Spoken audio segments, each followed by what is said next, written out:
Welcome to my channel.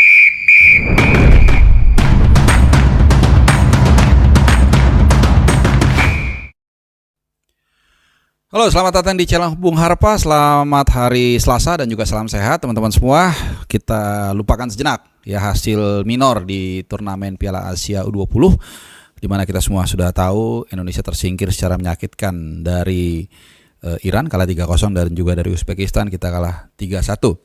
Nah, tapi kali ini tentunya kita sudah meninggalkan itu, kita harus move on untuk membahas para pemain Indonesia yang merumput di luar negeri atau timnas report abroad ya kali ini.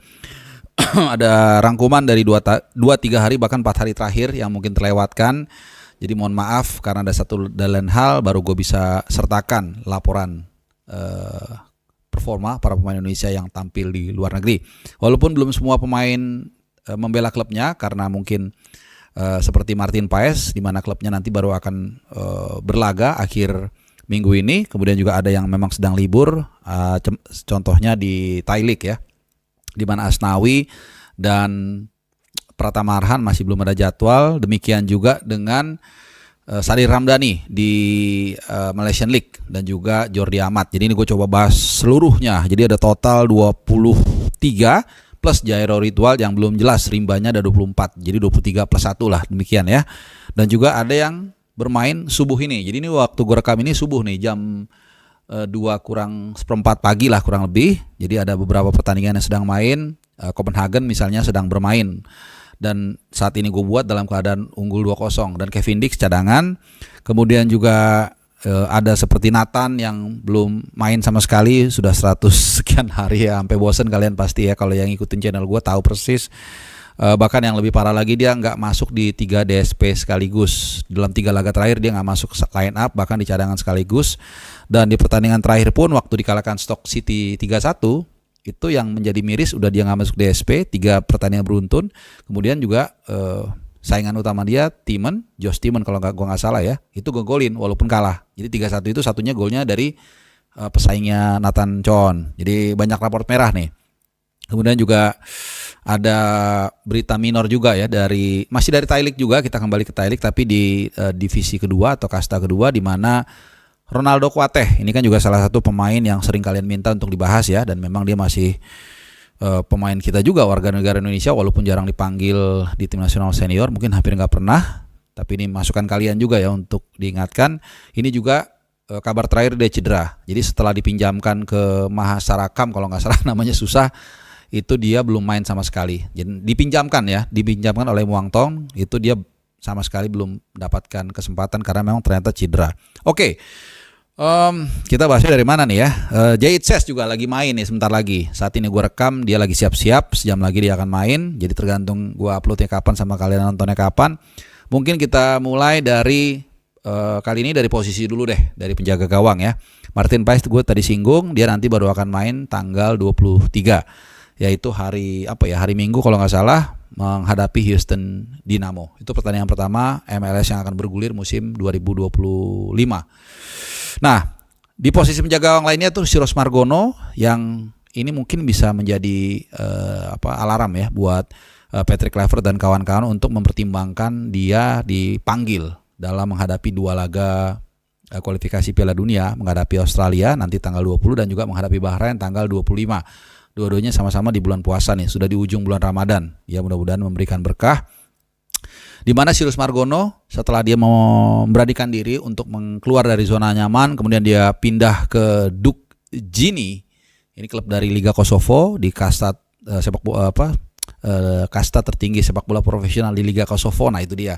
Di 3 laga beruntun dia tampil langsung membela Duk Gini, dan di pertandingan pertama memang dia kalah ya. Tapi kalahnya juga tipis gitu ya, cuman kebobolan pokoknya kalah tipis lah 1-0 kalau nggak salah ya.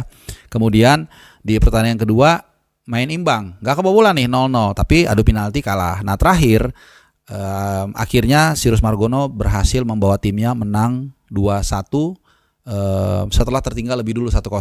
Ini jadi satu sinyal yang positif buat karir Sirus Margono kalau kita bicara di level klub maupun juga di timnas. waktu bermain imbang 0-0. Ini di Piala Liganya mereka lah. Ini tampilnya bagus banget ya. Semua lengkap. Gue udah pernah jelasin di video gue yang sebelumnya. Jadi kita nggak tahu nih, masih ada 3 minggu lagi. Mudah-mudahan dia terus dapat kesempatan bermain dan bisa memukau Patrick Kluivert dan kawan-kawan untuk dibawa ke Australia dan juga ke GBK. Oke, itu kemudian kita ke pemain belakang. Ada Kelvin Verdong yang kemarin menjalani derby Indonesia. Jadi NEC Nijmegen bermain 2-2 dengan Almere City.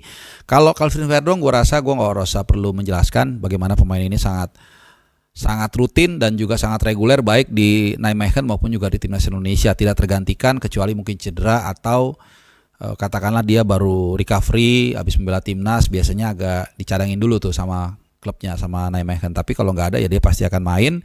Sementara skor 2-2 dan juga Tom Hae ini menarik. Ada satu fakta yang menarik teman-teman, dan gue akan buat nanti satu video tersendiri karena ada data yang menarik yang mungkin kalian gak akan lihat di mana-mana. Yang jelas kemarin Tom Hae bermain sebagai starter dan tampil hampir 90 menit sebelum ditarik menit ke 86 ya.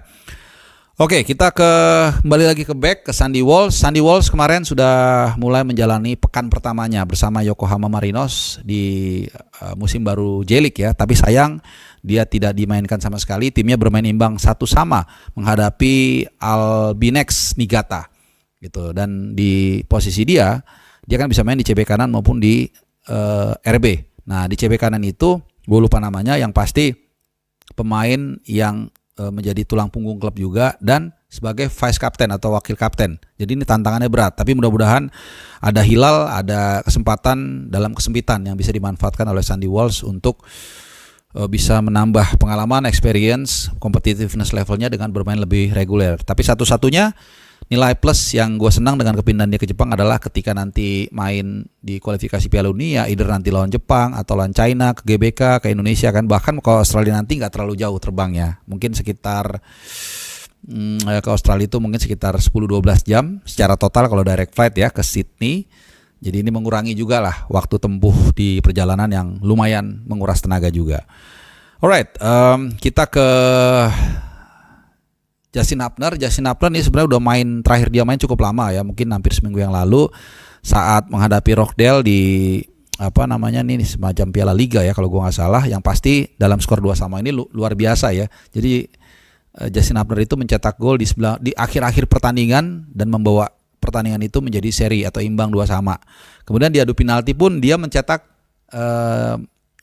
match winner gitu. Jadi penentu. Ini mengingatkan kita juga di Piala Asia U23 saat itu, walaupun dia bukan penentu kemenangan melainkan Pratama Arhan, tapi karena golnya yang sempat diulang dan akhirnya gol, akhirnya asa kita berlanjut dan akhirnya kita menang yang ditentukan oleh gol Pratama Arhan. Jadi Ahmer ini luar biasa. Bahkan juga kemarin sempat dia latihan di tim nasional senior di tim senior dari Wolves ya saat menghadapi atau jelang menghadapi Liverpool. Tapi memang ya harus diakui dia mesti lebih bersabar. Cuman udah ada secerca harapan. Ya paling enggak pelatih Vitor Pereira kalau gue nggak salah namanya, itu sudah mulai melirik dia. Karena kebetulan lini belakang dari Wolverhampton itu juga agak sedikit banyak bolongnya gitu. Siapa tahu doanya jelek ya, ada 2 pemain sekaligus dari tim senior Wolverhampton yang cedera. Nah bukan tidak mungkin Hubner akan minimal duduk di bangku cadangan di tim senior Wolverhampton. Itu buat Justin Hubner. Nah kemudian masih di barisan pertahanan, Sen Patinama ini agak sedikit turun performanya, raportnya agak sedikit merah, di mana di pertandingan terakhir ada laga antara Gen, gue nggak tahu nih bacanya apa ya, Gen Tue mungkin ya, pokoknya Gen huruf Romawi 2 itu 0-0 berhadapan dengan AS Eupen. Nah dia ada di bangku cadangan tapi nggak dimainkan karena memang persaingan dia cukup ketat dengan Teddy Aloh. Ini pemain yang posisinya sama sebagai LB.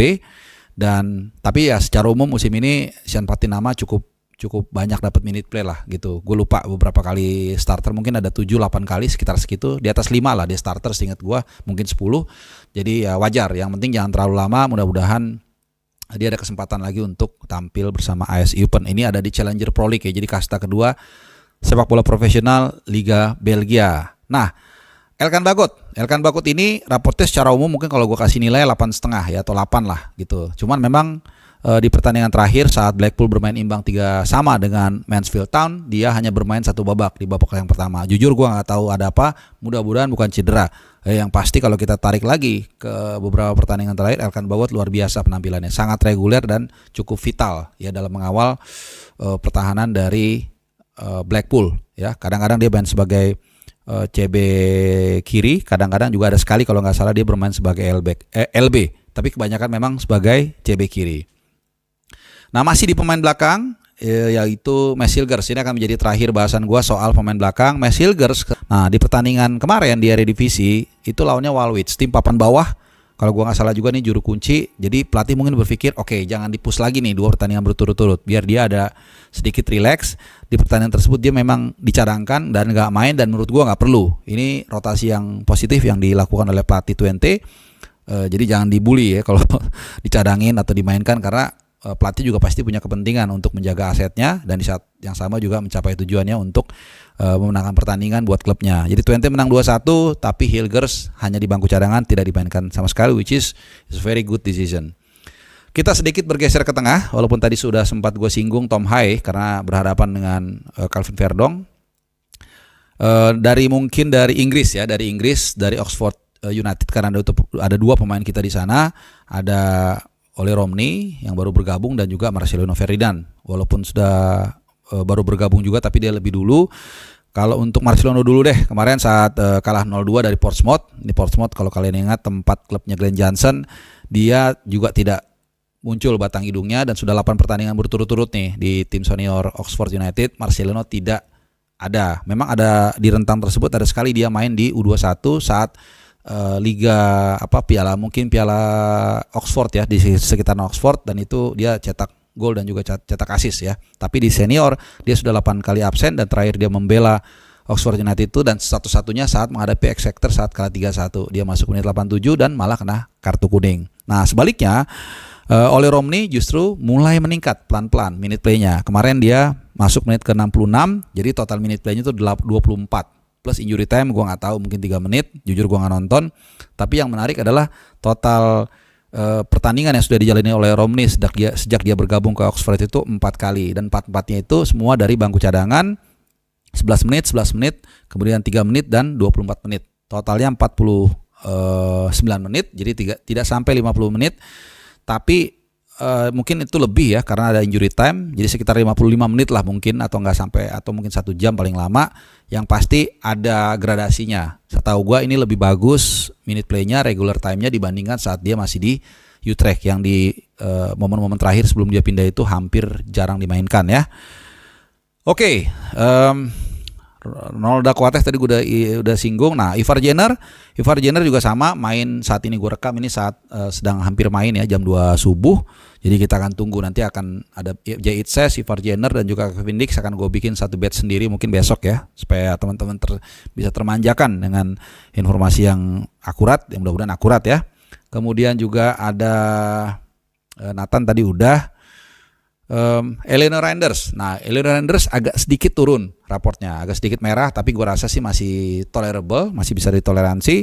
Di mana di pertandingan terakhir saat Pek Zwolle bermain imbang 1-1 dengan Heerenveen, dia ada di bangku cadangan tapi tidak dimainkan sama sekali. Jadi 3 pertandingan terakhir dia ada di DSP, tidak cedera, tapi hanya main 1 kali. Itu pun masuk dari dari bangku cadangan di laga sebelum menghadapi Heerenveen. Oke, kemudian kita ke depan ada Rafael Strijk. Rafael Strijk juga sama, nanti baru akan bermain tanggal 21 ya kalau gua nggak salah, atau 26. Pokoknya masih belum main, nanti dijadwalkan menghadapi Newcastle Jets. Dan 2 nama lagi, ini dari Liga Belgia.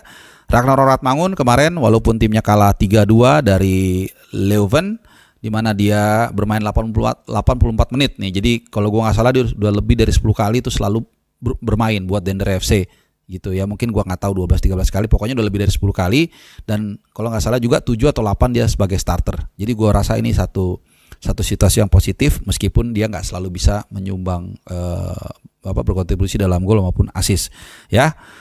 Dan last but not least adalah Jarrod Wild. Walaupun belum menjadi warga negara Indonesia, walaupun sempat digembar-gemborkan akan segera menjadi warga negara Indonesia selepas dipilihnya Patrick Kluivert sebagai pelatih timnas Indonesia, tapi sejauh ini memang belum ada hilalnya. Cepat tetap kita bahas, nggak ada masalah.